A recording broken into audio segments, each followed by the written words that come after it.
प्रिय विद्यार्थियों, नमो नमः। हम पाठ 5 नीति नवनीतम का अध्ययन कर रहे थे, जिसका यह भाग 2 है।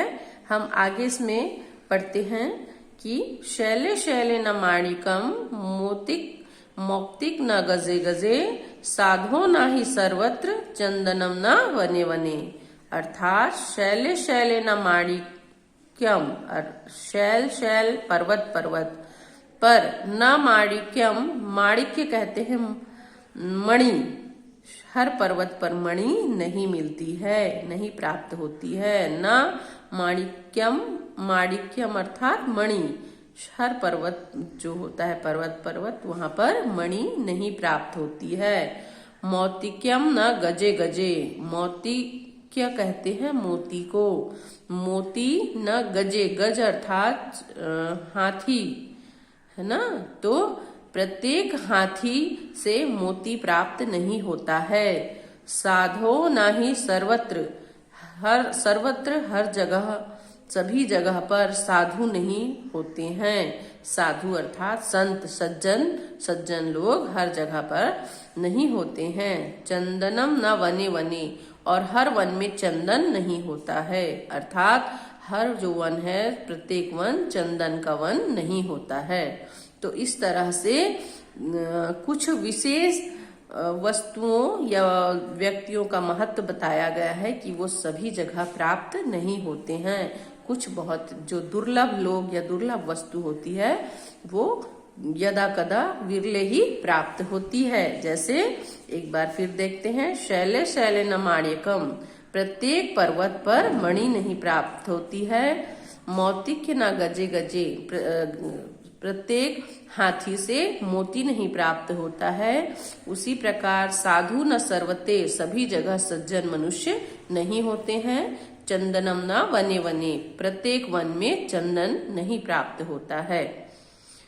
यस्य नास्ति स्वयं प्रज्ञा शास्त्रम तस्य करोति किम, लोचनाभ्याम विहीनस्य दर्पणः किम करिष्यति। अर्थात यस्य नास्ति स्वयं प्रज्ञा, प्रज्ञा अर्थात बुद्धि, स्वयं की बुद्धि नास्ति नष्ट हो जाती है। यस्य जब स्वयं की बुद्धि नष्ट हो जाती है, शास्त्रम तस्य करोति किम, शास्त्र उसका क्या करेगा। जो शास्त्र होते हैं जिनमें ज्ञान की बातें होती है, जब स्वयं की ही बुद्धि नष्ट हो गई है तो शास्त्र उसके लिए कुछ नहीं कर सकता। लोचनाभ्याम विहीनस्य, लोचन अर्थात नयन, नेत्र, विहीन जो नेत्र विहीन होते हैं, अंधे होते हैं, है ना, देख नहीं सकते, ऐसे नेत्र विहीन लोगों के लिए दर्पणम किम करिष्यति, दर्पण क्या करेगा, आईना ऐसे लोगों के लिए कुछ नहीं कर सकता। जब आंख ही नहीं है तो दर्पण का क्या काम, है ना। तो इस तरह से जब अपनी ही बुद्धि नहीं है, स्वयं की प्रज्ञा नष्ट हो गई है, तो शास्त्र कुछ भी हमारे लिए नहीं कर सकता। और जब नेत्र ही नहीं है तो ऐसे नेत्र विहीन लोगों के लिए दर्पण, आईना कुछ भी नहीं कर सकता। नरस्याभरणम रूपम, रूपस्याभरणम गुणः, गुणस्याभरणम ज्ञानम, ज्ञानस्याभरणम क्षमा। अर्थात नरस्या, नर का, भरणम, नरस्याभरणम रूपम, भरणम अर्थात भूषणम, भूषण, नर का आभूषण, है ना, नर धन आभूषण। नरस्याभरणम रूपम, नर का आभूषण रूप है। रूपस्याभरणम गुण, गुण का आभूषण, रूप का आभूषण गुण है। गुणस्याभरणम ज्ञानम, गुण का आभूषण ज्ञान है। और ज्ञानस्याभरणम क्षमा, ज्ञान का आभूषण क्षमा है। आभूषण अर्थात सुंदरता, है ना, जिससे हम सुशोभित होते हैं।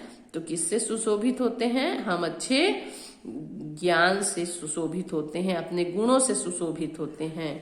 तो नरस्याभरणम अर्थात मनुष्य का आभूषण, है ना, नर धन आभूषणम, तो नरस्याभरणम, नर का आभूषण, रूप का आभूषण, गुण का आभूषण, ज्ञान का आभूषण।